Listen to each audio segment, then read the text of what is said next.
লাশবাহী গাড়ির ড্রাইভার ছিলেন। হঠাৎ একদিন আচমকা একটি রোগের কারণে তার পরিবারের দুজন মানুষ মারা যান।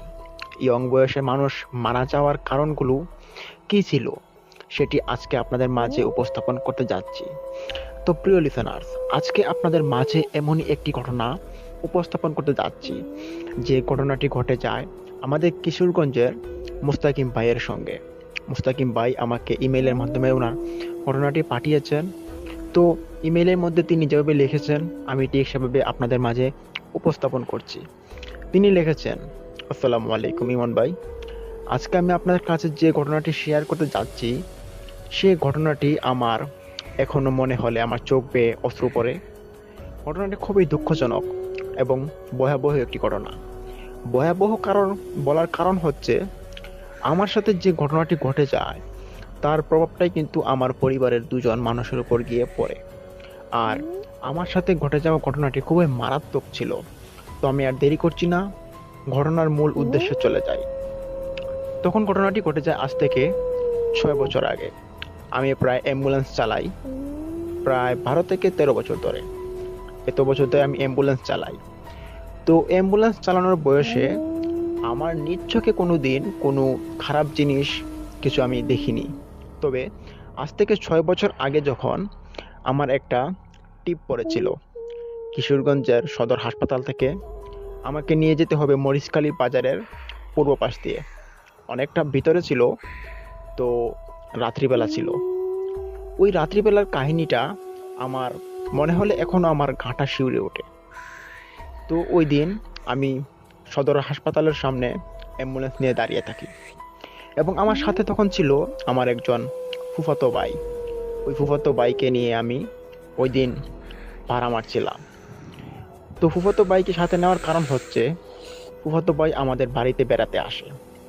আমার বাড়িতে আমার মা অসুস্থ এবং আমার যে ভাইয়েরা ছিল তারা নিজ নিজ পড়াশোনায় ব্যস্ত। এর কারণে আমি ওই ফুফাতো ভাইটাকে আমার কাছে নিয়ে চলে আসি। তখন আমি আর আমার ফুফাতো ছোট ভাইটা অ্যাম্বুলেন্স নিয়ে ওই সদর হাসপাতালের সামনে বসে থাকি। তখন আমরা দেখতে পাই যে কোনো একটা মৃত লাশ, ওইটাকে সদর হাসপাতাল থেকে বের করানো হচ্ছে। তখন এটা দেখার পর আমি ভাবলাম যে হয়তো এটা ভাড়া মারা যাবে। আমি গিয়ে ওইটাকে ফুরিয়ে ফারিয়ে আসি, যেহেতু এটা থেকে আমরা কিছু একটা ভাড়া পেতে পারি। এটা ভাবার পর আমি ওই লাশের কাছে চলে যাই এক ছুটে। যাওয়ার পর দেখতে পাই ওইখানে 3-4 জন মহিলা ছিল।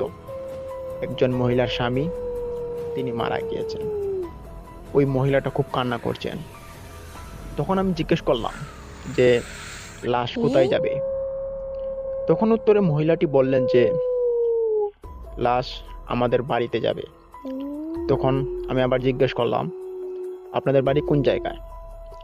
তখন তারা বললেন যে মরিচখালী বাজারের উত্তর দিক দিয়ে একটু ভিতরে। তো আমি বললাম যে না হলে তো আধা ঘন্টা 40 মিনিটের মতো সময় লাগবে। আচ্ছা সমস্যা নেই, চলে আসেন, আমার গাড়ি আছে, ওইখানে অ্যাম্বুলেন্স আছে। তখন তারা আমাকে একটা কথা বলল। ওই মহিলাটি আমাকে বলল যে দেখেন ভাই, একটু শুনে যান আমার কাছ থেকে কথা। তখন আমি একটু দাঁড়াই, দাঁড়ানোর পর ওইখানে মহিলাটির কাছে চলে যাই এবং গিয়ে বললাম যে হ্যাঁ ভাবি, আপনি বলেন কি বলতে চান আমাকে। তখন ওই মহিলাটি আমাকে বললে যে ভাইয়া, আমরা খুব গরিব মানুষ, আমাদের ভাড়া আজকে নেই। আমার স্বামীটা টাকা পয়সার অভাবে সে মারা গিয়েছে, তার চিকিৎসা করানো হয়নি।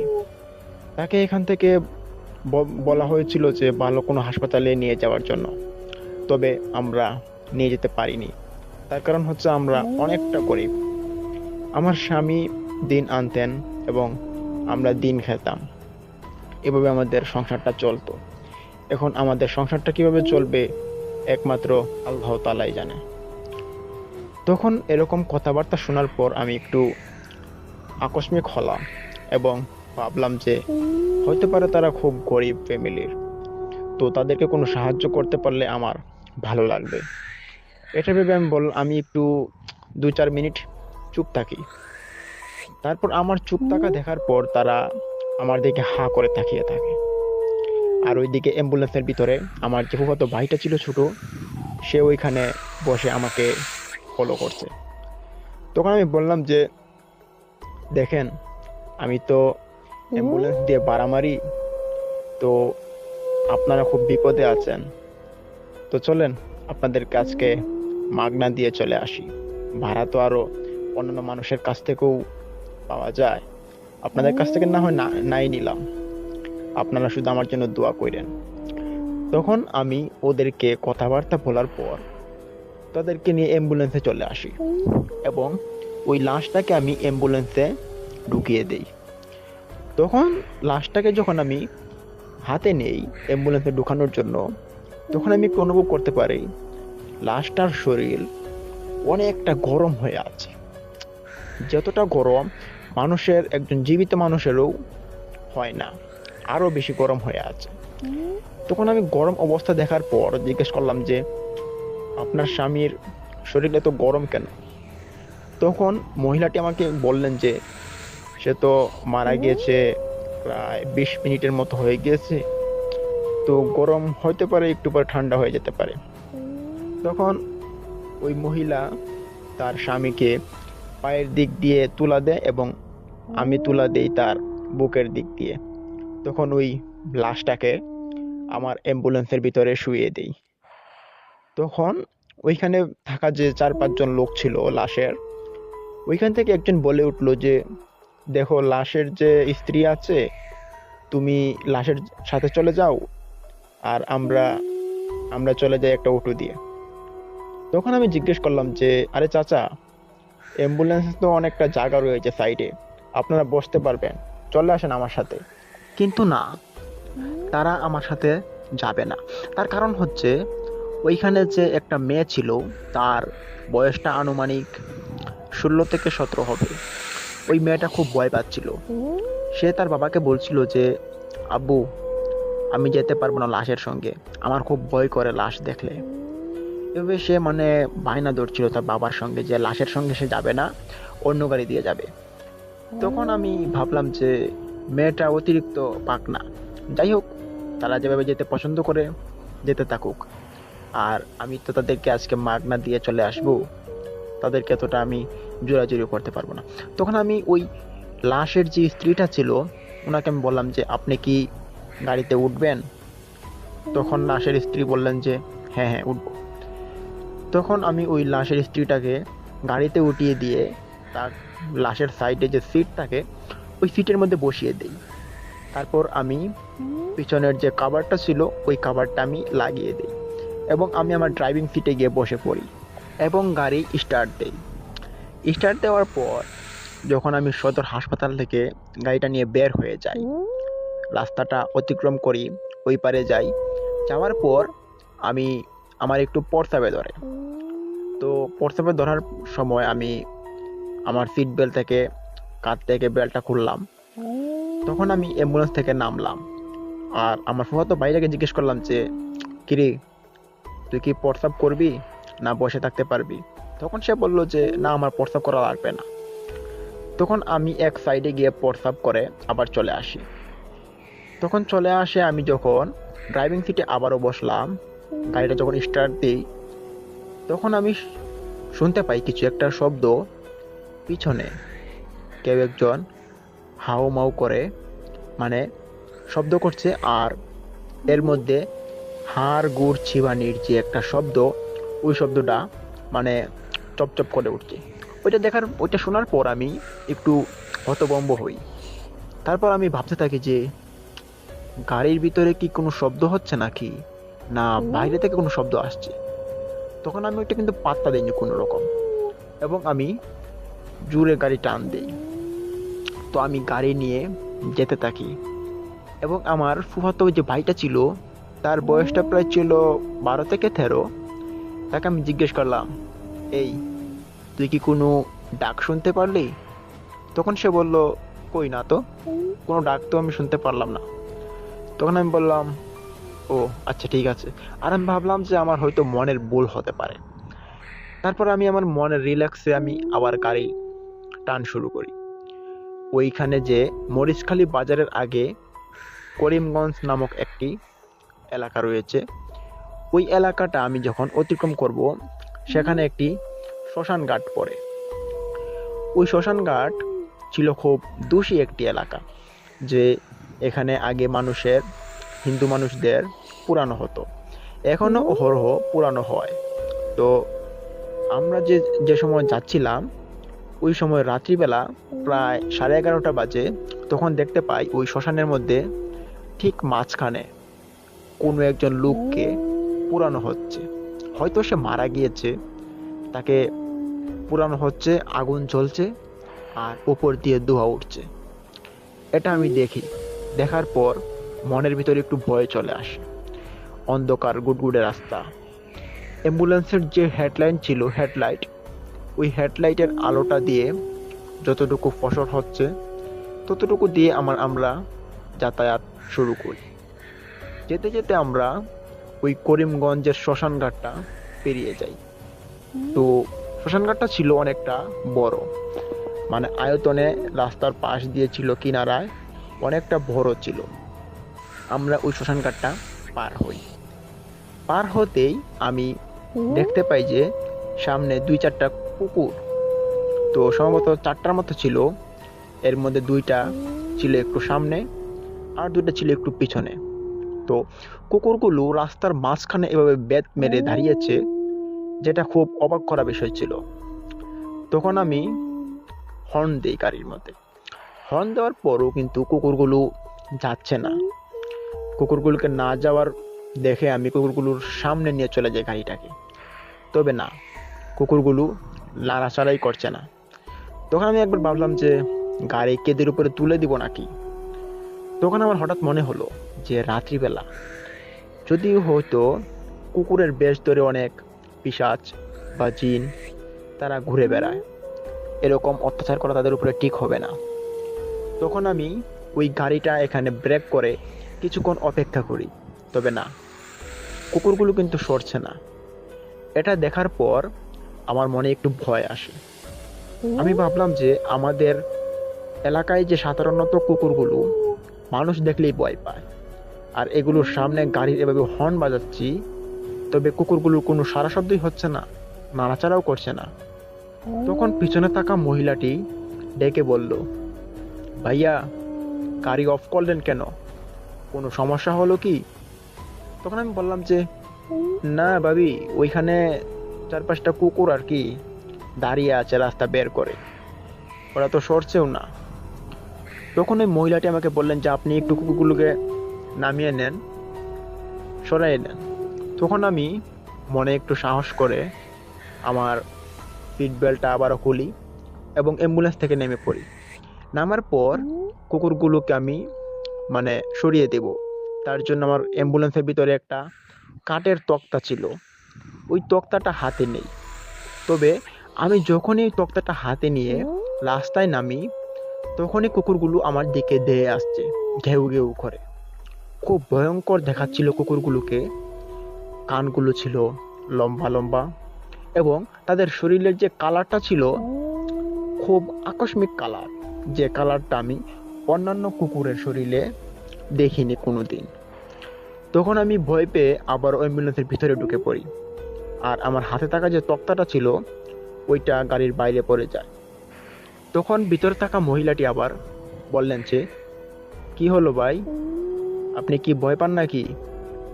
তো ভিতরটা এমন ছিল যে মহিলাটিকে আমার পিছন দিক দিয়ে দেখা যাচ্ছিল না এবং শুধু কথাবার্তার মধ্যে কালেকশন হচ্ছিল। তখন আমি বললাম যে আরে ভাবি, এখানে কুকুরগুলো তো পাগলা কুকুর, এখানে নামলে তো কুকুরগুলো কামড় দিতে পারে, যেভাবে দেয়ে আসছে। তখন ওই ভাবিটা বলল যে দেখি তো, আমাকে নামিয়ে দাও, আমার বাড়ি তো মনে হয় কাছাকাছি চলে এসেছি, এখানে আমি গিয়ে দেখি কুকুরগুলোকে হয়তো আমি চিনি কিনা। ঠিক তখনই আমি আবারও অ্যাম্বুলেন্সের দরজাটা খুলি, খোলার পর পিছন দিক দিয়ে যাই এবং পিছনের যে ডাপারটা ছিল ওইটা আমি তুলা দিয়ে দিই। এবং ওই ভিতরে থাকা মহিলাটি তখন অ্যাম্বুলেন্স থেকে বেরিয়ে আসেন এবং উনি কুকুরগুলোকে দেখে একটু ভয় পান, কেননা উনি যে কুকুরগুলোকে সন্দেহ করেছেন যে ওনার বাড়ির আশপাশের কুকুর হবে, সেই কুকুরগুলো এই কুকুরগুলো না। এটা দেখার পর তিনি বললেন যে, ভাই, কুকুরগুলো এভাবে দেহে আসছে, তাড়াতাড়ি আমাকে গাড়িতে উঠিয়ে দাও, দরজাটা খুলো গাড়ির পিছনের। তখন আমি ওই দরজাটা খোলার জন্য পিছনে আবার যাই, কিন্তু ততক্ষণে ওই মহিলাটির কাছে কুকুরগুলো চলে আসে এবং একটি কালো রঙের কুকুর, তবে কালো বলা যাবে না, সেটা ছিল পেন্সিল আকৃতির, পেন্সিলের যে কালারটা ছিল ওই কালারের মতো কালো হবে সেই রকম কালারের একটা কুকুর ওই মহিলাটিকে একটা জোরে কামড় দিয়ে দেয়। একটা কামড় দেওয়ার পর মহিলাটি খুব চিৎকার শুরু করে দেন। তার চিৎকার শুনে কুকুরগুলো একটু পিছু চলে যায় আর আমি একটু ভয় পেয়ে যাই এবং দেখতে পাই যে একটু পরে ওই মহিলাটির পা থেকে রক্ত ঝরছে এবং রাস্তার মধ্যে রক্তগুলো গড়িয়ে গড়িয়ে যাচ্ছে। এটা দেখার পর আমি মহিলাটিকে হাতে ধরলাম এবং দেখতে পেলাম যে সে অজ্ঞান হয়ে যাচ্ছে। তো কামড়টা দিয়েছিল, খুব জোরে সোরে কামড় দিয়েছিল, যার কারণে উনি একটু সেন্সলেস হয়ে পড়েন। তখন আমি ওনাকে অ্যাম্বুলেন্সের ভিতরে ঢুকিয়ে দিই এবং পিছনের কভারটা লাগিয়ে দিই আর তাড়াতাড়ি করে অ্যাম্বুলেন্সের ভিতরে ঢুকে পড়ি। তো তখন থেকে ওদের বাড়িতে যে আমি যাব, মরিচখালীর যেতে আর প্রায় 10-12 মিনিটের মতো সময় লাগবে। তো আমি মরিচখালী বাজার যাওয়ার সময় চিন্তা করলাম যে যদিও মরিচখালী বাজারে আমি যাই তাহলে তাদেরকে আমি পাবো না, কেননা এই মহিলাটি এখন অজ্ঞান হয়ে আছে, তার জ্ঞান কোন সময় ফিরবে কে জানে। আর এখানে তো কাউকে চিনিও না, কোন বাড়ির লোক হবে, কে মারা গিয়েছে বলতেও পারলাম না। তখন একটু আমি গাড়িটা টান দিই এবং টান দিয়ে যখন ওই একটা কিনারায় চলে যাই, ওইখানে একটা ছোটখাটো দোকান ছিল, তবে ওই দোকানটা ওই সময় লাগানো হচ্ছিল। তো আমি আমার ফুফাতো ভাইটাকে নিয়ে ওই দোকানে নেমে পড়ি এবং ওইখান থেকে আমরা দুইজনে দুইটা বিস্কুট খাই। বিস্কুট খাওয়ার পর আমরা একটু পানি পান করি, তারপর আমরা আবার গাড়িতে উঠে বসি। তখন আমি মনে মনে ভাবছি মহিলাটি অজ্ঞান হয়ে গিয়েছে, ওই প্লাস্টার যে বাড়ি, ওই বাড়িটাও তো আমরা চিনি না, কোথায় নিয়ে যাব। তখন ওইখানে আমরা ভাবলাম যে কিছুক্ষণ দাঁড়িয়ে থাকি, হয়তো কেউ খোঁজখবর নিতে আসবে। তখন আমরা প্রায় 10-15 মিনিট ওইখানে ওয়েট করি। তো ততক্ষণে ওই যে দোকানদারটা ছিল, ওই দোকানদারটা দোকান লাগিয়ে চলে যায়। তখন আমরা গাড়ির হেডলাইটটা অন করে আমরা বসেছিলাম এবং বাটন ফোন ছিল, ওইটার মধ্যে স্নেক গেম খেলছিলাম। তখন হঠাৎ করে দেখতে পাই যে রাস্তার মধ্যে সাদা একটা অবয়ব কিছু একটা দাঁড়িয়ে আছে এবং আমাদের দিকে এগিয়ে আসছে। তবে না, এগিয়ে আসছে বললে ঠিক হবে না, এই অবয়বটা আমাদের দিকে এগিয়ে আসছে ঠিকই, তবে একটা কাইকও কিন্তু সে এগোতে পারছে না। সে কিন্তু প্রবল বেগে হেঁটে আসছে, কিন্তু 4-5 মিনিট ধরে দেখতেছি যে ওই অবয়বটা শুধু হাঁটতেছেই, বাট আমাদের দিকে আর আসতে পারছে না। এটা দেখার পর আমি একটু ভয় পাই এবং আমার ফুফাতো ভাইটাকে বললাম যে, এই দেখতো সামনে এটা কি মানুষের মতো দেখা যায় না? তখন সে একটুটে বলে ফেললো যে, ভাইয়া, এটা তো ভূত। তখন আমি বললাম যে, কি কি বলিস, এটা ভূত ভূত হয়ে যাবে কেন, এটা ভূত হতে পারে না। তখন ওই আমার ভাইটা বললো যে, ভাইয়া আমাকে তুই বাঁচা, দেখ এটা ভূত হতে পারে। তখন আমি তাকে একটু জড়িয়ে ধরি এবং বললাম যে, আরে ভাই, ভয় পাস না, আমি আছি তো, ভূত হতে যাবে কেন। তখন আমার কাছে একটা লাইটার ছিল, ওই লাইটারটা থেকে আমি আগুন জ্বালিয়ে দিই এবং ভাবলাম, আমি বলতেছি যে, দেখ আমাদের সাথে লাইটার আছে, কোনো সমস্যা নেই, ভয় পাস না। তখন আমরা একটু ভয়ে ভয়ে ওইখানে বসে থাকি আর আমি ভাবলাম যে গাড়িটা টান দিব, তবে গাড়িটা টান দেওয়ার তো আমার শক্তি পাচ্ছি না, কারণ ওই যে রাস্তার মাঝখানে অবয়ব দাঁড়িয়ে আছে এবং কোনো রকমের শব্দ হচ্ছে না, আর একটা গাড়িও কিন্তু ওই রাস্তা দিয়ে যাচ্ছে না। আর এই সাদা অবয়বটা এমনভাবে হাঁটাহাঁটি করছে, তবে হেঁটে কোনো রকমভাবে এগোতে পারছে না। এটা দেখার পর আরও ভয় লাগে কলিজাতে। তখন আমি আর আমার ফুফাতো ভাইকে দুজন মিলে একসাথে জড়ো হয়ে বসে থাকি। আর পিছনে যে মহিলাটি ছিল সে তো অজ্ঞান হয়ে আছে, আর অ্যাম্বুলেন্সের ভিতরে ওই মহিলাটির স্বামীর লাশ পড়ে আছে। তখন আমি ভাবলাম যে না, এখানে বসে থেকে সময় নষ্ট করা চলবে না। আমরা মরিচখালী বাজারে চলে যাই, এবং ওই মরিচখালী বাজারে চলে যাওয়ার পর ওইখান থেকে কোনো একজন লোককে জিজ্ঞেস করে ওই লাশটার বাড়ির লোকেশন বলে চলে যাব। এই ভেবে আমি যখন গাড়িটা আবার স্টার্ট দেই, তখন আমার চোখ যায় আমার ডান দিকে। আমার ডান দিকে দেখতে পারি একটা বিশাল আকৃতির বট গাছ।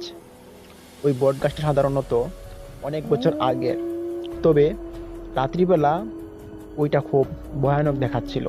আমি আগেও কিন্তু ওই বট গাছটাকে দেখতাম, তবে এরকম ছিল না। বট গাছটা ছিল খুব সুন্দর ছিল, তো রাত্রিবেলা ওইটাকে খুব ভয়ানক দেখাচ্ছিল। আর রাস্তার মাঝখানে সামনে দিয়ে একটা অবয়ব। পরিস্থিতি ছিল তখন খুব খারাপ, তো আমি কোনো কিছু না ভেবে গাড়ি দিই সজোরে টান, এবং যখন আমি সজোরে টান দিই, দেওয়ার পর ওই অবয়বটার কাছে চলে যাই। ওইখানে গিয়ে আমি গাড়িটাকে একটু ব্রেক করি। ব্রেক করার পর আমি কি করব, ওই অবয়বটার শরীরে কি গাড়ি তুলে দিব? আর সে এতটা রাস্তা নিয়ে দাঁড়িয়ে আছে, তাকে পাশ কেটে যাওয়ার মতো কোনো পজিশনও ছিল না। তখন আমি মনের ভিতরে একটু সাহস জমা করে নিয়ে ভাবলাম যে যেহেতু এটা একটা অবয়ব, পিছন দিক দিয়ে ঘুরে আছে, মুখ দেখা যাচ্ছে না, সাদা কাপড় পরিহিত, খুব ভয়ঙ্কর দেখাচ্ছিল, পাগুলো ছিল উল্টা। মনটা ছিল আমার খুব ভয়ে ভয়ে বিষণ্ণতা।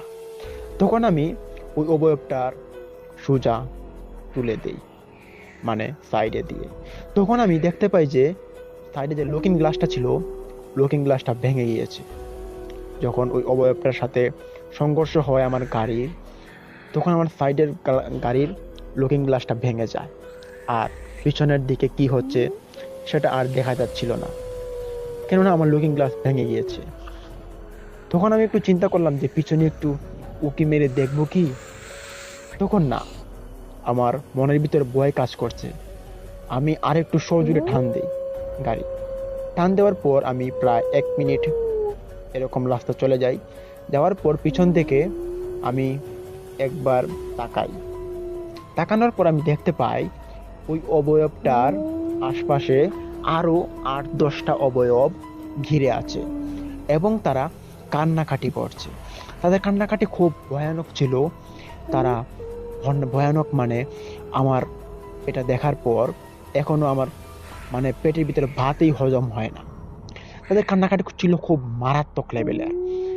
তো আমি এই 30 সেকেন্ডের মতো তাদের কর্মকাণ্ড কাহিনীগুলো দেখি। এর মধ্যে একজন অবয়ব ছিল রাস্তার মধ্যে পড়ে থাকা, আর তার উপরে 8-10 জন অবয়ব তার পাশে কান্নাকাটি করছে। তখন আমি ভাবলাম যে আমি কি কোনো ভুল করে ফেললাম, অবয়বটাকে কি আমি মেরে ফেললাম? তখন আমার নিজের কাছে খুব খারাপ লাগছে। আমি জানি যে জিন জাতি আছে, জিনেরা রাস্তার মধ্যে ঘোরাফেরা করে, তবে ওই জিনটার কি হলো? জিনটা রাস্তার মধ্যে পড়ে আছে কেন? আমার গাড়ির সংঘর্ষে কি তার মৃত্যু হয়েছে? তখন আমি এরকম ভয় পেয়ে আমি ভাবলাম যে এখানে আর থাকাটা আমার পক্ষে ঠিক হবে না, তাড়াতাড়ি চলে যাই। তখন সজোরে আমি গাড়ি চালিয়ে যাই, এবং গাড়ি চালিয়ে যাওয়ার পর আমি গাড়িটাকে নিয়ে আমার বাড়িতে চলে আসি। তার কারণ হচ্ছে ওই যে লাশটা ছিল, ওই লাশের বাড়িটাকে আমি চিনি না, আর না চিনাই তো আমি রাত্রিবেলা কোথায় নিয়ে ঘুরবো, কোথায় যাব, এটা কিন্তু ভেবে পারছিলাম না। তখন কিছু ভেবে না পেয়ে আমি আমার বাড়িতে নিয়ে চলে যাই ওই লাশটাকে এবং ওই মহিলাটিকে। তো সকালবেলা হয়, ফজরের আজান পড়ে, তখন ওই মহিলাটির জ্ঞান ফিরে, এবং ওই লাশটাকে আমি অ্যাম্বুলেন্সের ভিতরেই রেখে দেই, অ্যাম্বুলেন্স থেকে বের করিনি। তার কারণ হচ্ছে মানুষ নানান কিছু বলতে পারে। আর ওই মহিলাটিকে আমি আমাদের ঘরে নিয়ে যাই। ওনার জ্ঞান ফেরার পর আমি জিজ্ঞেস করলাম যে আপনাকে কুকুরে কামড় দিয়েছে। তখন ওই মহিলাটি সকালবেলা ঘুম থেকে জ্ঞান ফেরার পর সে কান্না করছে। তার কারণ হচ্ছে তার পায়ে যে কুকুরে কামড় দিয়েছে ওইখান থেকে তার পায়ের কিছুটা মাংস নিয়ে গিয়েছে কুকুরে, এরকম অবস্থা। তো তখনও কিন্তু হালকা করে রক্ত পড়ছিল, আর রাত্রিবেলা হালকা একটা পটি দিয়ে বেঁধে দিয়েছিলাম আমি, যার কারণে ওনার পাটা একটু অবশ হয়ে যাচ্ছিল। তো তখন ইমিডিয়েটলি ওনাকে হাসপাতাল নিয়ে যাওয়ার জন্য আমি ব্যবস্থা করি। আর ওনার যে স্বামী ছিল তিনি মৃত, ওনার মৃত স্বামীকে ভাবলাম যে বাড়িতে নিয়ে রেখে চলে আসি। তখন ওই মহিলাটিকে নিয়ে আমি মহিলাটি এবং মহিলাটির স্বামীকে গাড়িতে আবার নিয়ে নেই এবং উদ্দেশ্যে নিয়ে রওনা হই যে ওই মহিলাটির স্বামী যে লাশটা, ওই লাশটাকে তার বাড়িতে পৌঁছে দেব এবং ওই মহিলাটিকে হাসপাতাল নিয়ে দেখিয়ে তাকে চিকিৎসা করে তারপর বাড়িতে দিয়ে চলে আসব। তখন সকালবেলার খাবার দাবার শেষ করি এবং ওই মহিলাটিকে কিছু খাবার দাবার দেই, তিনিও খাবার দাবার খান এবং আমরা উদ্দেশ্যে রওনা হই যে হাসপাতাল যাওয়ার। তো ঠিক দুপুর হয়ে যায়, প্রায় 12টা বেজে যায়। তখন আমরা গাড়ি স্টার্ট দেই এবং আমরা যেতে থাকি ওই লাশের বাড়িতে। তখন ওই লাশটাকে আমরা তার বাড়িতে পৌঁছে দেই এবং গিয়ে দেখতে পাই যে লাশের বাড়িতে কান্নার রোল পড়ে আছে। তবে লাশকে না পাওয়াতে তারা নানান জায়গায় খোঁজ করেছিল, তবে আমি তো লাশ এখন নিয়ে চলে গিয়েছি তাদের বাড়িতে। তখন তারা আমাকে অনেক কিছু কথাবার্তা বললেন, আমি সেই কথাগুলোর উত্তর দিলাম। সমস্যা হয়েছিল, ওনাকে কুকুরে কামড় দিয়েছিল, এখন ওনাকে হাসপাতাল নিয়ে যেতে হবে। তখন ওই মহিলাটির সঙ্গে আরো 2জন লোক আসে এবং ওই 2জন লোক আর ওই মহিলা সহ আমি হাসপাতাল যাই। ওই হাসপাতাল যাওয়ার পর মহিলাটিকে ভর্তি করিয়ে দেয়। তখন ভর্তি নেওয়ার পর আমি ওনার কাছ থেকে বিদায় নিয়ে চলে আসি। তখন আমি আস্তে আস্তে প্রায় সন্ধ্যা হয়ে যায় বাড়িতে। আর এসেই আমি দেখি যে আমার যে ছোট ভাই ছিল একটা, আর একটা বোন ছিল। তো আমার ছোট ভাই বোন ছিল আমার থেকে আরো 4জন, আমরা 5 ভাই বোন। তো আমার এক ছোট ভাই, এক ছোট বোন এবং আমার মা তো অসুস্থ ছিল 2 দিন ধরে। তারা 2জন ভাই বোন অসুস্থ হয়ে পড়ে, খুব মারাত্মক অসুস্থ, শরীরে কাঠ ফেটে যাচ্ছে গরমে, এতটা জ্বর উঠেছে শরীরে। এটা কোনো ভালো লক্ষণ ছিল না। তখন আমি আমার আম্মুকে জিজ্ঞেস করলাম যে তাদের কি হয়েছে, ঠান্ডা পানি কি পান করেছে বা কোনো সমস্যা হয়েছে, দুইটার একসাথে আবার জ্বর ওঠার কারণ কি? তখন আম্মু বললেন যে জানি না তো কি হয়েছে, তো হঠাৎ করে এরকম দুইটা মিলে কাতরানো শুরু করছে এবং খুব জ্বালাতস করছে তাদের ভিতরে। তখন আমি একটু চিন্তিত হই এবং ভাবলাম যে তাদেরকে হাসপাতাল নিয়ে যেতে হবে। এই ভেবে রাত্রিবেলা তাদেরকে দুইটাকে অ্যাম্বুলেন্সে নেই। তো তারা অত বেশি সিরিয়াসলি রোগী ছিল না, তাদেরকে অ্যাম্বুলেন্স সিটে বসিয়ে দেই এবং নিয়ে যাই। তবে যাওয়ার সময় যতটা সিরিয়াসলি ছিল না, আসার সময় তার থেকে দ্বিগুণ সিরিয়াস হয়ে পড়ে তারা। তখন আমি যখন তাদেরকে হাসপাতাল নিয়ে যাই, হাসপাতালে যাওয়ার পর ডাক্তার তাদেরকে দেখেন, দেখার পর ওষুধ দেন, ইঞ্জেকশন দেন। তাদের খুব মারাত্মক জ্বর হয়েছে। ডাক্তার আশা করছেন যে হতে পারে ডেঙ্গু জ্বর হয়েছে, তার কারণে এতটা শরীর গরম হয়ে গেছে। তখন ডাক্তার অনেক রকমের ওষুধপাতি দেন, আর এই ওষুধগুলো নিয়ে আমরা অ্যাম্বুলেন্সে আবার উঠে পড়ি। তখন প্রায় রাত 8টা বা 9টা বেজে যায়, তখন আমরা আসছি। তো ওই রাস্তা দিয়ে আমাদের আবার আসতে হবে। তো ওই দিন খুব জোরে আমি গাড়ি চালাই এবং রাস্তা দিয়ে আমি অতিক্রম করে বাড়িতে চলে আসি আমার ভাই বোনকে নিয়ে। ভাই বোনকে বাড়িতে নিয়ে আসার পর তারা দুইটা একদম নিস্তেজ হয়ে পড়ে, তাদের শরীরে কোনো কাজ করছে না, তারা খুব অবশ হয়ে পড়ে, তাদের শরীর মৃত মানুষের মতো হয়ে পড়ছে। তারা দুইটা মুখ দিয়ে বেরোচ্ছে না কোনো কথা, কোনো শব্দ, কোনো রকমের কথাবার্তা, আওয়াজ। তখন আমি আরও বেশি চিন্তিত হই এবং পরদিন একটা কবিরাজ নিয়ে আসি, কিন্তু ফলপ্রসূ কোনো লাভ হয়নি, আমার 2 ভাই বোন মারা গিয়েছে। তখন কবিরাজকে আমি জিজ্ঞেস করলাম যে আমার 2 ভাই বোন মারা যাওয়ার কারণ কি ছিল? তখন কবিরাজ মশাই উত্তর দিলেন যে, তোমার সাথে কি কোনো খারাপ ঘটনা ঘটে গিয়েছে এই কয়দিনের ভিতরে? তখন আমি আমার ঘটনাটা খুলে বললাম। তখন ওই কবিরাজটি আমাকে বললেন যে, হ্যাঁ, এটাই হচ্ছে তোমার সবথেকে বড় ভুল। তুমি একজন জিনকে মেরে ফেলেছো, আর সেই জিনটা তোমার পরিবারের ক্ষতি করেছে। তুমি সাবধানে থেকো। তখন ওই কবিরাজ মশাই আমাকে দুই একটা তাবিজ দেন। তাবিজগুলো আমি এখনো পরে রাখি আমার সাথে, আমার সেফটির জন্য।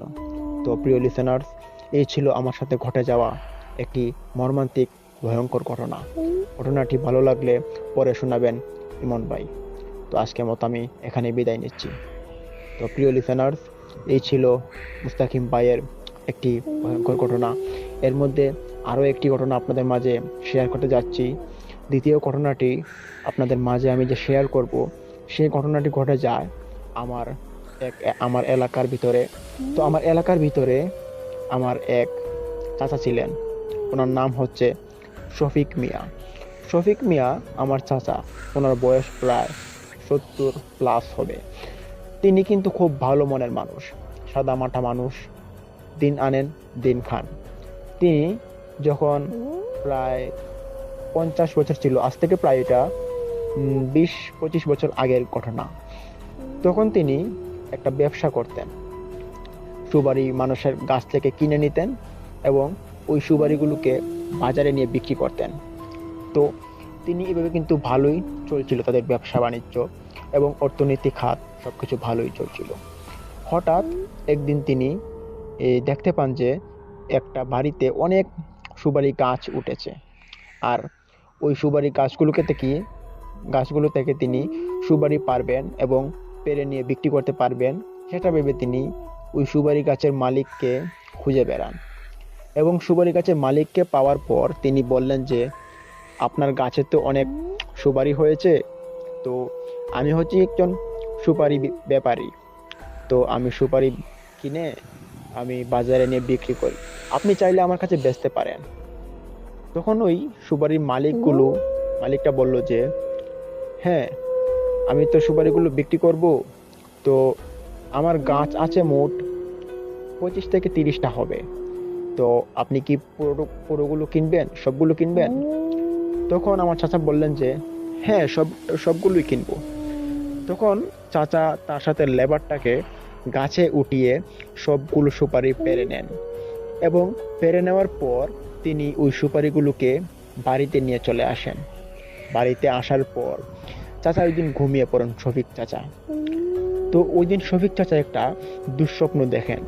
স্বপ্নটা ছিল এমন যে, শফিক চাচাকে স্বপ্নের মধ্যে কেউ একজন বলছে যে, শফিক, তুই আমাদের বসবাসের স্থানে হাত দিয়েছিস, তুই আমাদের অনেকটা ক্ষতি করেছিস, এর মাসুলটা তোকে দিতেই হবে, হা হা হা হা হা। এইভাবে কথাবার্তা বলার পর একটা অট্ট হাসি দিয়ে চলে গেল শফিক চাচার স্বপ্ন থেকে। তখন শফিক চাচা এক লাফ দিয়ে বিছানা থেকে উঠেন এবং তিনি দেখতে পান ওনার সারা শরীর ঘাম শুরু করেছে। এবং ওনার এরকম অবস্থা দেখার পর ওনার স্ত্রীও উঠে পড়েন এবং জিজ্ঞেস করলেন যে, কি হয়েছে আপনার, এতটা ঘেমে আছেন কেন, কোনো খারাপ কিছু ঘটেছে কি? তখন আমার শফিক চাচা বললেন যে, হ্যাঁ, আর বইল না, একটা স্বপ্ন ছিল খুব মারাত্মক। সুপারি গাছের উপর থেকে কোনো একজন পিশাচ আমাকে বলছিল, শফিক, তুই খুব খারাপ কাজ করেছিস, তোর এই মাসুল দিতে হবে, আমার খুব ভয় লাগছে। তখন আমার চাচার কথাবার্তা শোনার পর আমার চাচি বললেন যে, এই দেখো, তুমি এই সুপারি গাছ ব্যবসাগুলো ছাড়ো, এগুলো ভালো না, তুমি কি বুঝো না, এগুলো করতে চাইলে তোমার অনেকটা ক্ষতি হতে পারে, আর সুপারি গাছ এমনিতে এগুলো ভালো না। এই সুপারি গাছগুলো নিয়ে তো আগেও অনেক রকমের ঘটনা ঘটে গিয়েছে, সেটা হয়তো তুমি জানো। তখন আমার চাচা বললেন যে, হ্যাঁ, ঠিক বলেছো, তবে পেটের দায়ে তো সুপারি গাছের ব্যবসাটা করতে হবে, তাহলে খাবো কি? তখন আর চাচির মুখে কোনো কথার উত্তর ছিল না।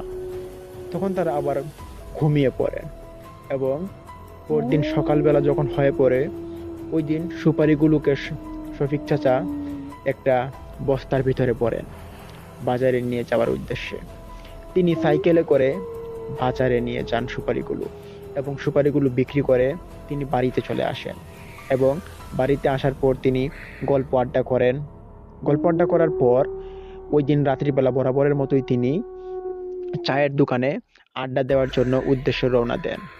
তো উনি যাবেন হচ্ছে শ্মশানীর মোড়ে। নামটা ছিল শ্মশান।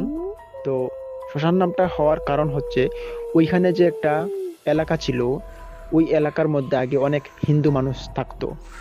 তো হিন্দু মানুষ থাকার কারণে ওইখানে তাদেরকে, যারা মৃত মানুষ মারা যেত, তাদেরকে ওইখানে পোড়া হতো। তার জন্য ওই নাম, ওই জায়গাটার নাম এখনো শ্মশানের মোড় হয়ে পরিচিত হয়ে আছে। তো যাই হোক, শফিক চাচা বরাবরের মতোই ওই শ্মশানের মোড়ে তিনি রওনা দেন চা খাওয়ার উদ্দেশ্যে, এবং ওইখানে তিনি ব্যবসায়িক বিষয়ে কোনো লেনদেন কথাবার্তা ওইখানে তিনি জমিয়ে থাকেন। তো বরাবরের মতোই তিনি সন্ধ্যা 7টার পর ওইখানে চলে যান শ্মশানের মোড়ে। ওইখানে কয়েকটা চায়ের স্টল ছিল, একটা চায়ের স্টলের মধ্যে তিনি বসেন এবং রাত্রি প্রায় 10টা-11টা পর্যন্ত কথাবার্তা, আলাপ সালাপ, গল্প আড্ডা তিনি করার পর যখন প্রায় 11টার দিকে তিনি বাড়িতে আসবেন, তখন উনি যখন ওই যে আগের দিন সুপারি গাছ থেকে সুপারি কিনেছিল, ওই বাড়ির পাশ দিয়ে যাচ্ছিলেন। তখন তিনি দূর থেকে লক্ষ্য করতে পারলেন যে ওই বাড়ির যে সুপারি গাছ, ওইগুলো খুব বেশ মেলানো ছিল এবং খুব সুন্দর দেখাচ্ছে। তবে ওই সৌন্দর্যের মাঝখানে খুব ভয়ানক একটা অবয়ব খারাপ দৃষ্টিতে শফিক চাচার দিকে দৃষ্টি আকর্ষণ করে দেখছে এবং খুব তাক করে তার দিকে তাকিয়ে আছে। এটা দেখার পর শফিক চাচা একটু কামব্যাক করে নেন। তিনি ওই চায়ের দোকানে আবার চলে যান এবং ওইখানে থাকা একজন লোককে গিয়ে সব ঘটনা খুলে বললেন। তখন ওই লোকটা ছিলেন মুরব্বী। তো মুরব্বী লোক যথেষ্ট বুদ্ধিমান। তিনি বললেন যে, বাবা সাবধানে চলিস, ওইখানে খারাপ কিছু হতে পারে তোর, তুই একটু অন্যদিকে ঘুরে যা, ভালো হবে। তখন শফিক চাচা বললেন যে, আমাদের তো পাশে বিলের রাস্তা গেছে, তো এই দিক দিয়ে যাওয়া ছাড়া আর কোনো পথ বা হবে না। তখন ওই বুড়ো চাচা বললেন যে, আচ্ছা যাও, সাবধানে যেও, কি আর করবা। তখন ওই শফিক চাচা রওনা দেন আবার বাড়ির উদ্দেশ্যে। তবে তখন আর ওই সুপারি গাছের উপর কোনো অবয়ব বা কোনো পিশাচকে তিনি দেখতে পাননি। তখন খুব জোরে জোরে তিনি তার মনের ভিতরে ভয় নিয়ে হেঁটে হেঁটে যাচ্ছেন। তো হাঁটার শব্দ হচ্ছে টপ টপ, কিন্তু পানি পড়ার শব্দ হচ্ছে পিছন দিক দিয়ে। কেউ যেন শফিক চাচার পিছনে পানি ঢালছে। তবে শফিক চাচার কোনো রকমের শরীর ভিজছে না এবং পানির পড়ার শব্দ হচ্ছে টপ টপ করে। এটা দেখার পর শফিক চাচা ভাবলেন যে, পিছন দিক দিয়ে কি ঘুরে তাকাবো, কি হতে পারে। তখন শফিক চাচা ঘাটটা একটু ঘোরাবেন, তবে না, শফিক চাচা, ওনার তখন মনে হয় যে খারাপ পিশাচ, বদ জিন, তারা পিছন দিক দিয়ে ডাকে এবং মানুষকে ক্ষতি করে। তো পিছন দিক দিয়ে তাকানো যাবে না। তখন শফিক চাচা হাঁটা শুরু করেন রাস্তা ধরে। তবে না, হেঁটে তিনি যাবে বা কদ্দূর, ওনাকে আবারও কেউ একজন ধাওয়া করছে। তখন ওনার শরীরে আগুনের হিট লাগছে। প্রথমে ছিল পানির শব্দ, তারপর হচ্ছে আগুনের হিট, গরম হিট, যেমন শফিক চাচার শরীরে কেউ আগুন দিয়ে ছেঁকা দিচ্ছে, এরকম অবস্থা। তখন শফিক চাচা একটু জোরে জোরে হাঁটা শুরু করেন, কিন্তু শফিক চাচা একবারও পিছন দিক দিয়ে ফিরছেন না। এটা দেখার পর শফিক চাচা আর এটা তিনি বুঝতে পারেন যে ওনার সাথে এখন খারাপ কিছু ঘটতে চলছে, তবে পিছন দিক দিয়ে তাকানো যাবে না। তো শফিক চাচা খুব জোরে জোরে হাঁটতে থাকেন এবং হাঁটতে হাঁটতে তিনি ওই বাড়িটা পার হয়ে যান। তবে না, ওই বাড়িটা পার হয়ে যাওয়ার পরও কিন্তু পিশাচগুলো শফিক চাচার পিছন ছাড়ে না। শফিক চাচার পিছে দাওয়া করেই চলছে। তখন শফিক চাচা খুব ভয় নিয়ে ওনার মনের ভিতরে যতটুকু আশা ছিল ততটুকু দিয়ে তিনি দৌড় শুরু করেন। তো দৌড়তে দৌড়তে তিনি অনেকটা দৌড়ে অতিক্রম করে ফেলেন। ওইখান থেকে প্রায় আরো 4-5 মিনিটের রাস্তা ওনার বাড়িতে যেতে। তো ওইখান থেকে কিন্তু যাওয়ার সময় আরেকটা জঙ্গল অতিক্রম করতে হয়। জঙ্গলটার নাম সম্ভবত এখানে বলা হয়ে থাকে বুইয়াবাড়ির জঙ্গল। বুইয়াবাড়ির জঙ্গলটাও ছিল বেশ ভয়ানক। ওই জঙ্গলের মধ্যে ছিল ববি বাগান। ববি একটা ফল, ওই ফলের বাগানটা ছিল ওই জঙ্গলে, এবং অতিরিক্ত বাঁশঝাড় হওয়াতে জঙ্গলটা খুব ঘন ঝোপঝাড় দেখাচ্ছিল। তো ওই জঙ্গলের পাশে যখন শফিক চাচা আবার চলে আসেন, তখন তিনি লক্ষ্য করেন যে আশপাশ আরো অন্ধকার হয়ে আসছে। যেহেতু ওনার সাথে খারাপ কিছু ঘটছে, উনি কিন্তু পিছনে একবারও তাকাননি। তো ওই জঙ্গলে আসার পর তিনি দেখতে পান যে ওই জঙ্গল থেকে কেউ একজন ডাকছে, শফিক, এই শফিক, এদিকে আও, শফিক, এই শফিক, এরকম ভাবে ডাকছে। ডাকার পর শফিক চাচা ভাবছেন যে কিরে, আমাকে আবার খেয়ে ডাকছে, হয়তো খারাপ কিছু নয় তো। তখন ওই শফিক চাচা একটু দম নেন এবং পিছন দিক দিয়ে ঘুরবেন বলে একটু আশা নেন মনে। তবে না, শফিক চাচা ভাবলেন যে যদি পিছন দিক দিয়ে ঘুরি আর আমার যদি কোনো রকম ক্ষতি হয়ে পড়ে, তাহলে তো সর্বনাশ হয়ে যাবে। না, পিছন দিক দিয়ে ঘোরা যাবে না। যত কিছুই হয়ে পড়ুক না কেন, আমার সামনের দিকে টার্গেট রাখতে হবে, সামনের দিকে আমি এগিয়ে যেতে হবে। তখন শফিক চাচা ওই ডাকের কোনো পরোয়া করেন না, তিনি হাঁটতে থাকেন জুড়ে জুড়ে। তো হাঁটতে হাঁটতে তো ওনার পিছনে আরো অনেক ধাওয়া পড়েছিল, এগুলো অতিক্রম করে তিনি বাড়িতে চলে আসেন। বাড়িতে আসার পর তিনি অতিরিক্ত অসুস্থ হয়ে পড়েন এবং অধিক প্রথমত জ্বর উঠে, জ্বরের সাথে মাথা ব্যথা, শরীরে ক্লান্তি। ওনার মনে হচ্ছিল শরীর শেষ হয়ে যাচ্ছে, পুড়ে যাচ্ছে, ছাই হয়ে যাচ্ছে। এটা দেখার পর শফিক চাচার স্ত্রী জিজ্ঞেস করলেন যে তোমার কি হয়েছে, আমাকে খুলে বলো। তখন শফিক চাচা সবকিছু খুলে বলল, আমার সাথে কাল রাত্রিবেলা এরকম এরকম ঘটনা ঘটেছে, এখন আমি কি করব, আমার খুব ভয় লাগছে। তখন শফিক চাচার স্ত্রী তিনি ঠিক করলেন একটা ভালো একটা কবিরাজ তাদের বাড়িতে নিয়ে আসবেন।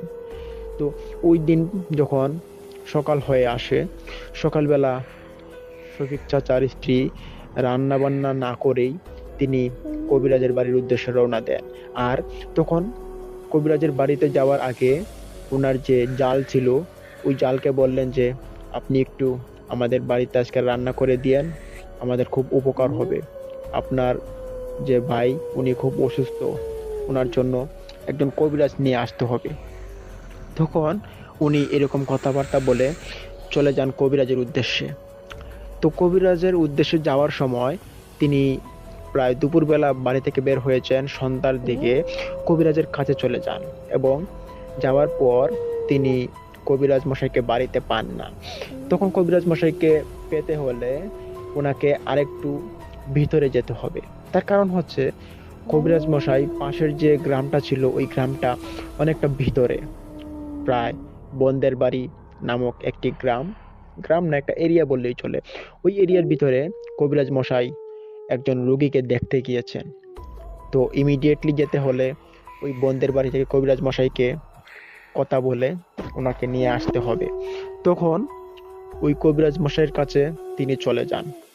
চলে যাওয়ার পর কবিরাজ মশাইকে তিনি দেখতে পান এবং ওনাকে ডেকে বললেন যে চাচা, আমার স্বামীটার খুব অসুস্থ, তার কেমন জানি হয়েছে, খুব অদ্ভুত অস্থির করছে, হয়তো কোনো কিছু ভর করেছে, হয়তো তাহলে সে এরকম তো কোনোদিন করেনি, আর তার খুব খারাপ লাগছে, খুব ভয় লাগছে, আপনি একটু প্লিজ আমার সাথে চলে আসেন। তখন চাচির এরকম কথাবার্তা শুনে কবিরাজ মশাই জিজ্ঞেস করলেন তোমার স্বামীর কি হয়েছে। তখন চাচি সব ঘটনা খুলে বললেন, তিনি স্বপ্ন দেখলেন এবং আগের দিনের রাস্তার মধ্যে ঘটে যাওয়া ঘটনা সবকিছু ব্যাখ্যাটা তিনি খুলে বললেন। বলার পর কবিরাজ বুঝতে পারলেন, তিনি বলে উঠলেন যে তোমার স্বামীরে খারাপ কিছু লক্ষ্য করছে, তোমার স্বামীকে বাঁচাতে হলে তাড়াতাড়ি আমার কাছে নিয়ে আসো, আর আমি আজকে মুকসিদপুর গ্রামে যেতে পারবো না, আমার কাছে আজকে নিয়ে আসতে হবে। তখন চাচি একটু রিকোয়েস্ট করেন।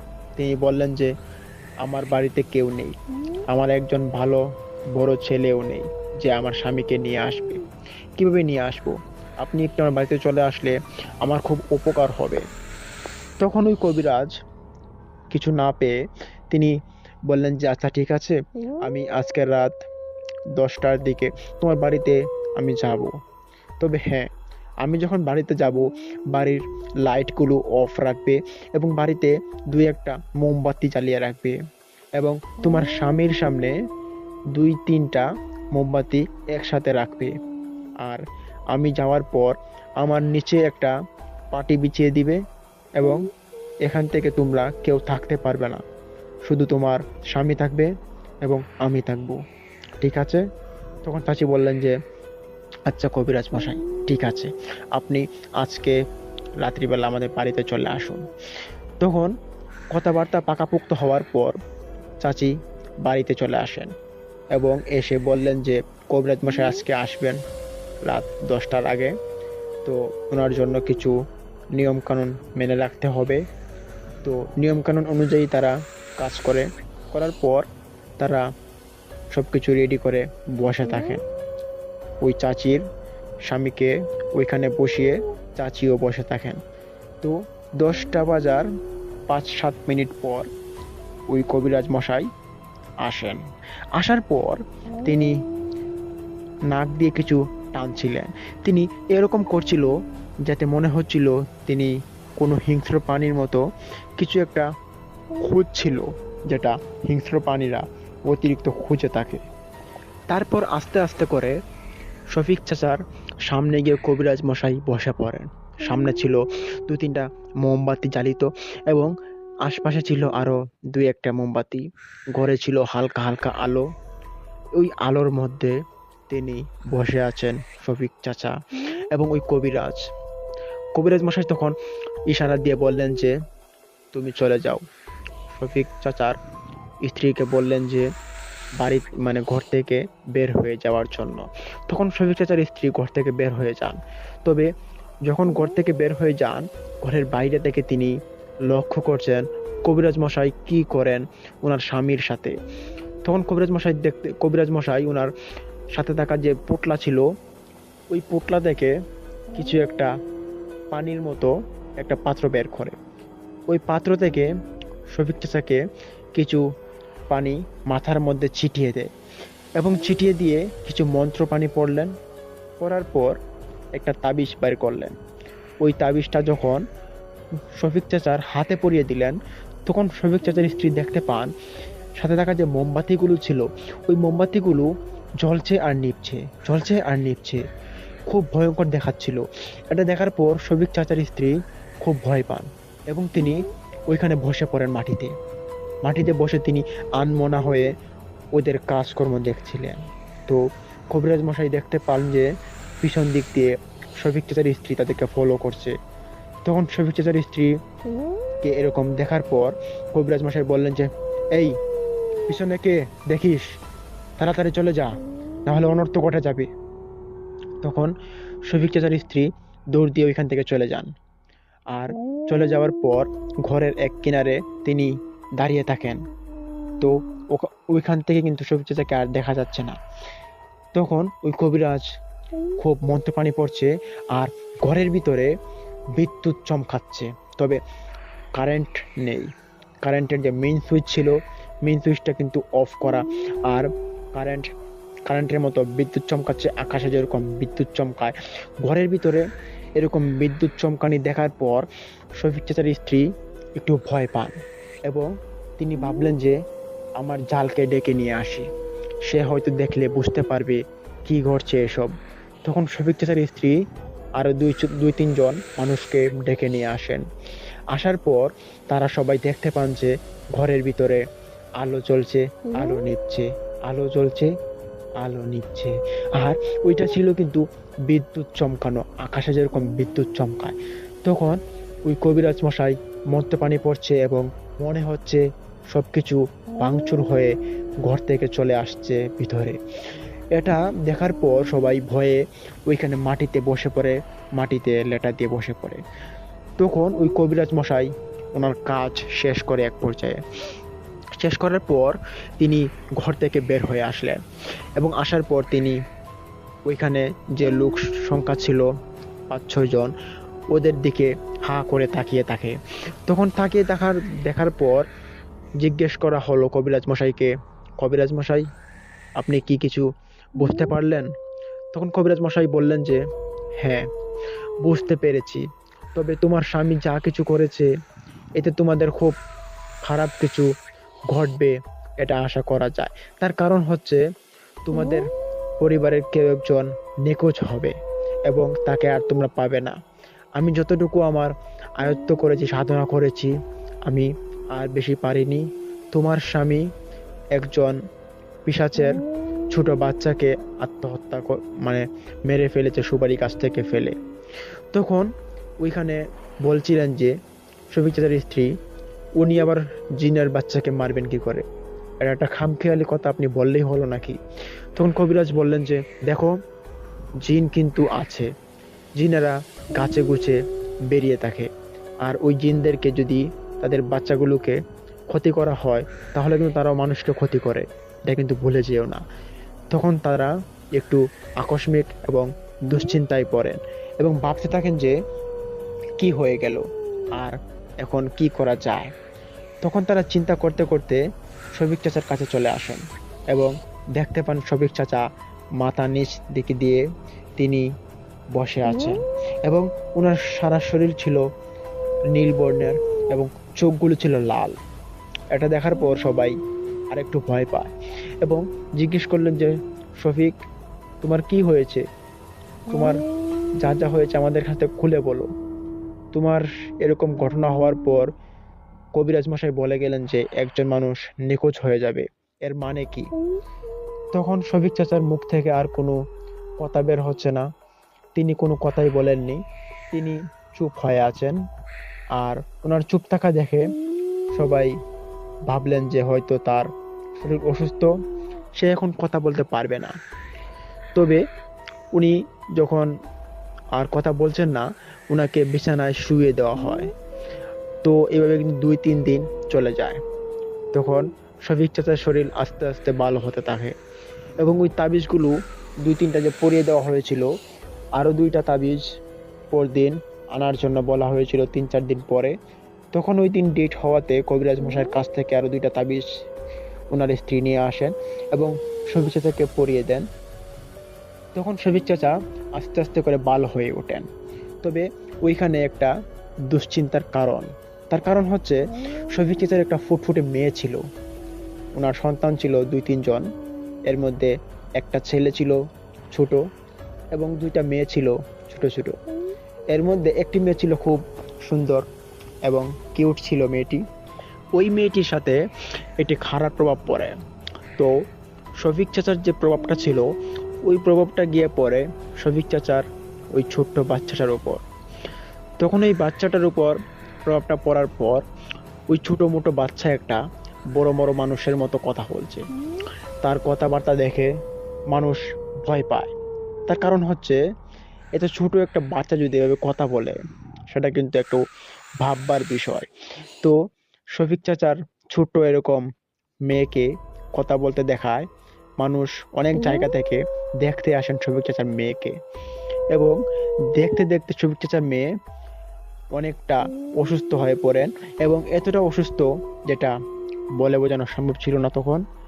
আর শফিক চাচা তখন ভাবলেন যে হয়তো আমার মেয়েকে ক্ষতি করবে ওই পিশাচ জিনেরা। তখন শফিক চাচা ওই কবিরাজ মশাইকে আবারও ইনভাইট দেন ওনার বাড়িতে এবং তখন বেশ কিছু টাকা ওই কবিরাজ মশাইকে তিনি দিয়ে দেন। তার কারণ হচ্ছে শফিক চাচাকে তিনি ভালো করেছেন আগের বার। তখন ওই কবিরাজ মশাই আসেন, আসার পর তিনি শফিক চাচার মেয়েকে দেখতে পান এবং দেখতে পারার পর তিনি বললেন যে সর্বনাশ, তোমার যে একটা ছায়া ছিল কালো, ওই ছায়াটা আজকে তোমার মেয়ের উপর গিয়ে পড়েছে। এখন কি হবে? তোমার মেয়ে তো মনে হয় বাঁচবে না। তোমার মেয়েকে যা করার তাড়াতাড়ি করো। তখন শফিক চাচারা একটু বিমর্ষিত হন এবং কবিরাজ মশাইকে বললেন যে, এই কবিরাজ বাবা, আমরা কি করব? আমাদের তো আর এখন কিছু করার বাকি নেই। আপনি আমাদেরকে ভালো একটা পথ দেখিয়ে দেন, আমরা যাতে কিছু একটা করতে পারি। তখন ওই কবিরাজ তার পুঁটলি থেকে আবারও কিছু পানি বের করেন এবং পানি বের করে দিয়ে শফিক চাচার হাতে তুলে দিলেন এবং বললেন যে, এই পানিটা তোমার মেয়েকে ডেইলি 1 মুক্কা পরিমাণ তাকে খাইয়ে দিবা, আর বেশি খাওয়াবা না, কম কম দিবা, যাতে সে ভালো হয়। আর এই তাবিজগুলো রাখো, তোমার মেয়েকে এগুলো পরিয়ে দিও। তখন শফিক চাচা ওই কবিরাজ মশাই থেকে এগুলো রাখেন, কিন্তু না, যখন মানুষের উপরে একজন রাগ হয়ে পড়ে, পিশাচ বা জিন অতিরিক্ত ক্ষোভের আঘাত কিন্তু একটা না একটা দাগ করে চলেই যাবে। তখন শফিক চাচা ওনার মেয়ের জন্য যত্ন করেন এবং যত্ন করতে করতে ওনার ওই মেয়েটাকে দেখাশোনা করে রাখে, চোখে চোখে রাখে। তবে যতই চোখে চোখে রাখুক, যেহেতু পিশাচের চোখ পড়েছে মেয়েটির উপর, তো একদিন রাত্রিবেলা ওই শফিক চাচা ওনার স্ত্রীকে নিয়ে ঘুমাচ্ছিলেন। ঘুমাতে ঘুমাতে যখন মধ্যরাত হয়ে আসে, তখন মধ্যরাত প্রায় 3টা বাজে। ওই সময় শফিক চাচা ঘুমের মধ্যে তিনি শুনতে পান কিছু কটকট আওয়াজ, যেটা দরজা খোলার মতো শব্দ হয়, অথবা মানুষ কিছু একজন ঘরের ভিতর প্রবেশ করেছে অবয়বের মতো শব্দ হচ্ছে। এটা শোনার পর শফিক চাচা লাফ দিয়ে বিছানা থেকে ওঠেন এবং ওনার পাশে থাকা স্ত্রীকে ডাকেন। ডাকাডাকি করে উঠানোর পর ওনারা ঘরের যে লাইট ছিল, লাইটটা অন করে দেয়। তখন লাইট অন করার পর তারা দেখতে পান যে তাদের মাঝখানে বাচ্চাটা নেই, মেয়ে শিশুটা তাদের মাঝখানে আর নেই। বাচ্চাটিকে দেখতে না পেয়ে শফিক চাচার স্ত্রী জোরে একটা চিৎকার দেন এবং দিয়ে বললেন যে, বাচ্চাটা কোথায় গেল? তাকে তো আমরা নিয়ে এখানে ঘুমিয়েছিলাম, তো বাচ্চাটার কি হয়ে গেল এখন? তখন তারা কান্নাকাটি শুরু করে দেয়। তাদের কান্নাকাটি দেখার পর পাশের বাড়ির মানুষ চলে আসে এবং এসে জিজ্ঞেস করা হয় যে, তোমাদের কি হয়েছে, কান্নাকাটি করছো কেন? তখন শফিক চাচার স্ত্রী কেঁদে কেঁদে বলছিলেন যে, আমাদের মেয়ে সোনিয়া আর আমাদের মাঝে নেই, তাকে যেন কেউ তুলে নিয়ে গিয়েছে। একটু আগে কিছু একটা শব্দ হয়েছিল ঘরের ভিতরে, তো শব্দটা খুব ভয়ঙ্কর ছিল। এখন সোনিয়া নেই ঘরের ভিতরে, আমরা এখন কি করব? আমাদেরকে কিছু পথ দেখাও। তখন তাদের এরকম কথা শোনার পর তাদের যে চাচা ছিল, তারা বললেন যে, দাঁড়াও দাঁড়াও, কোনো একটা কবিরাজ নিয়ে আসতে হবে, এখানে বড় সড়ো কোনো কেস ধরা পড়েছে। তারপর তারা কিন্তু আগের ঘটনা পুরোটাই জানতো।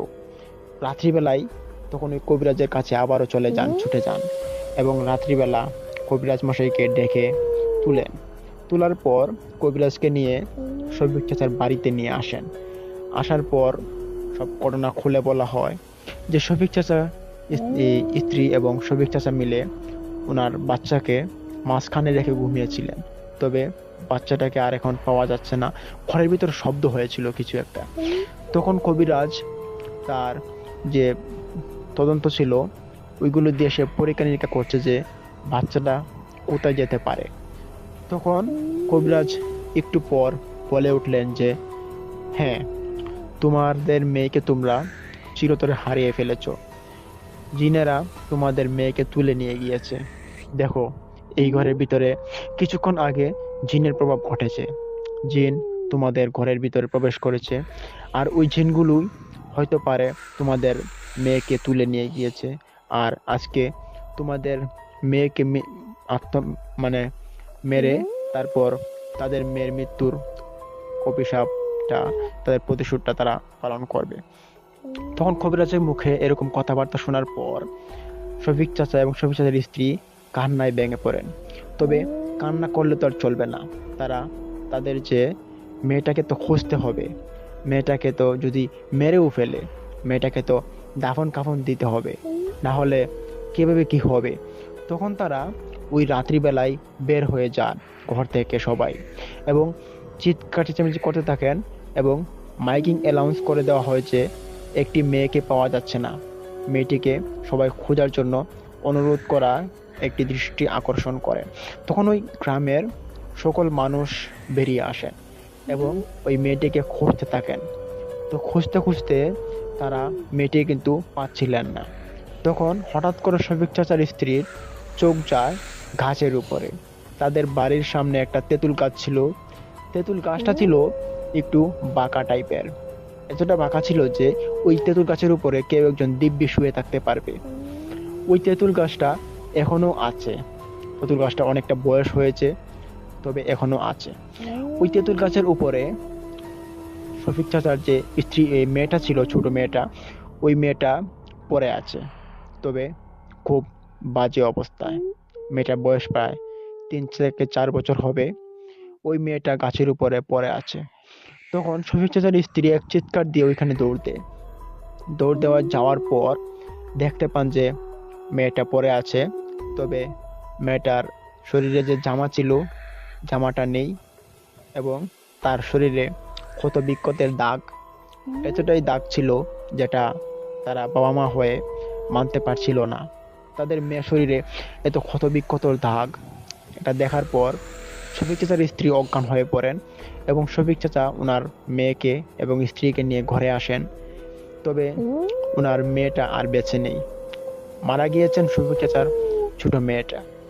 তখন মারা যাওয়াতে সবার শোকের ছায়া নেমে আসে এবং তখন ওই কবিরাজ মশাই ওই এলাকার কিছু লোকজনকে একটু শুধরিয়ে বলেন যে, দেখো, তোমাদের সাথে আমাদের সাথে জিনেরা হয়তো চলাফেরা করে, আমাদের একটু সাবধানে চলাফেরা করা উচিত।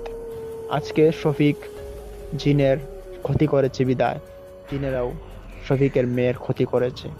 তো আমরা সবাই আজকে থেকে ভালোভাবে চলাফেরার চেষ্টা করব, সবাই দোয়া দুরূদ মুখে রাখবো এবং রাত্রিবেলা সব সময় আল্লাহর নাম মুখে রাখবো, তাহলে আমরা এই বিষয় থেকে পরিত্রাণ পেতে পারি।